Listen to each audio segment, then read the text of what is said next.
Domenica scorsa si è festeggiato il secondo genetliaco del Limite oltre il confine del gusto, diretto come sempre con maestria da Claudia Zano.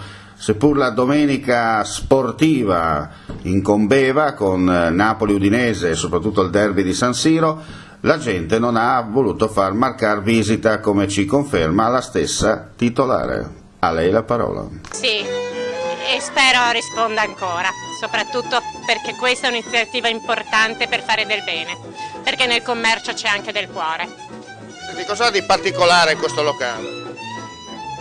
Cos'ha di particolare? A me di particolare, questo sì, questo ha tutto quello che io gli ho dato in 2 anni, la vita che forse ne aveva bisogno, di cui forse ne aveva bisogno.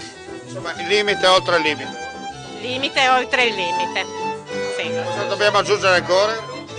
No, solo questo, non voglio aggiungere nient'altro. E come si dice in questi casi, the work in progress, perché le novità sono tante e come nelle grandi tradizioni del campo enogastronomico si sfoglierà un po' alla volta. No, è giusto, work in progress. We are just going on and better.